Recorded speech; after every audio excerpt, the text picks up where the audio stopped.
So, Katie, I see that Chelsea had about twice as many substitutes as United. Like, is that just because we have a bigger roster? Both. I mean, I think that Man United were they had Lucy Saniford suspended and then a couple of injuries as well. But I think that you are going to see a lot this season that Chelsea are going to have a bigger. You call it roster. We would call it squad over in England.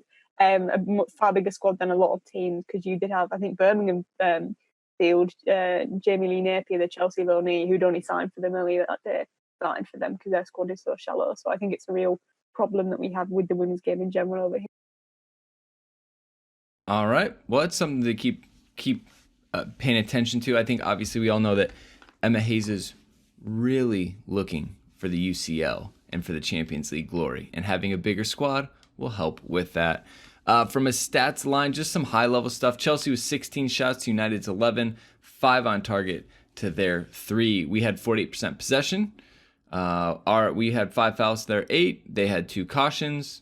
2 offsides for us, 3 for them, 5 corners apiece. Nick, 16 shots, 5 on goal. Little under a third of them actually reaching target. Missed chances, a bit of rust, quality defending. Like, this was just not what you wanted to see, and I'm sure not what Emma would expect, even this early in the season. No. The 16 shots and 5 on target is eerily reminiscent of the first team men's side, if you remember any of our match reviews this season. But I think where I would start this one is it was just a bit of a sloppy performance from what we're used to from Emma Hayes' side. I mean, the passing, especially through the midfield, I tweeted this at halftime, and I would love Katie's perspective on this, but it seemed like United had a really effective press on Chelsea, that it was making passes out of the back a little uncomfortable, and they had set up tactically to kind of neutralize the midfield 3 of Ingle, Loopholes, and G, as to not, kind of let them run the show. And I think what that caused in my mind, Katie, was the passing up the channels was not as effective. At least getting there. Once we kind of broke through the press, it was a little bit more effective, and certainly Sam Kerr has chances to score that she will put away at some point in the season. But it seemed to me that the neutralizing of Chelsea's midfield was kind of the big problem on the day.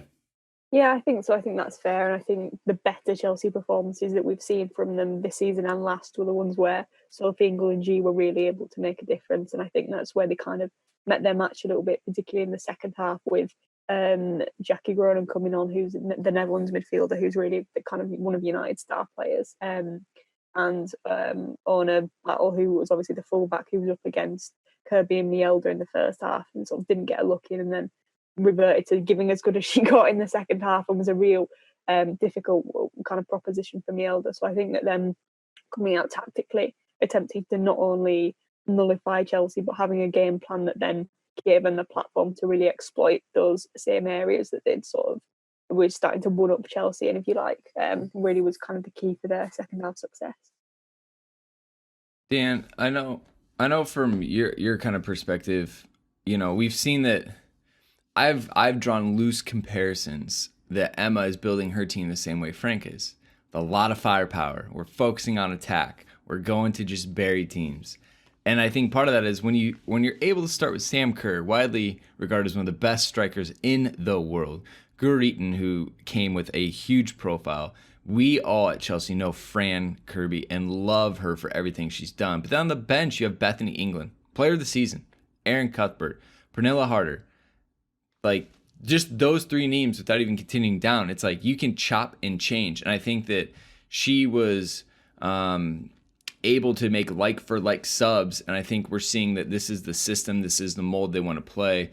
But again, for her to be able to dip into that bench and still not get it, I'm sure she's going to be a little bit frustrated with this group of women, and the fact that they just weren't able to get the second, third, or fourth goal. I mean, I think Emma said they should have had a few in the first half alone. Well, that's right. And I don't think you're going to find many people who would disagree with her, given some of the shots. I think I guess I look at it as a couple of issues. One, I think United's defense actually was really good at making it difficult for our team to kind of play into where we're looking for. I think Earps actually came up really strong with a couple of key saves to kind of nullify some really good attacking play, particularly with Wright and Kirby delivering some really nice kind of crosses or kind of balls into the path of Kerr. And I think the other thing that, we might want to talk about is just how long this game has been away. When we think about it, it was when we played the Community Shield, it was 182 days since the Chelsea women's team had taken the field. This is the first game in the WSL. It's been a pretty long time coming back. And I guess, how much would you, Katie, attribute this maybe to like rustiness in the fact that like these teams haven't been playing competitive football for a period of time? Like, is that something you're kind of considering with this performance?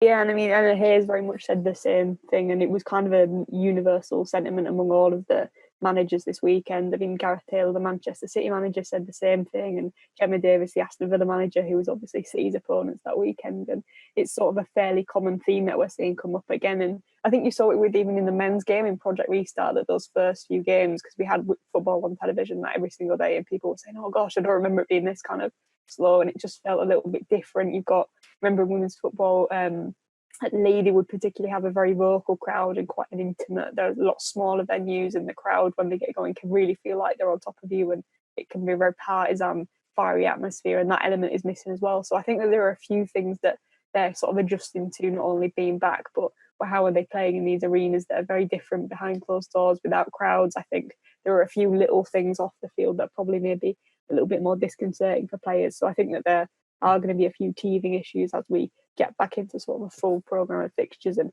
getting used to women's football being back after such a long time away. Well, I mean, it's been a long time away, and it's kind of like they've had the weirdest break of this whole thing. Obviously, the men came back and played, the women didn't. Chelsea were crowned champions by what was like a half of a point or something like that, as they as they calculated everything out. So it's definitely been, hard, because I think what a lot of the pundits talked about was you don't know where in your training model you should be. Should we be ramping up? Should we be tapering? Should we be working on technical fitness? And so now it's all kind of just hit and they're able to go. And so you give them a little bit, right? But I can tell you that Emma Hayes' expectation standards have not dropped, and so this will not be acceptable, and that is quite all right.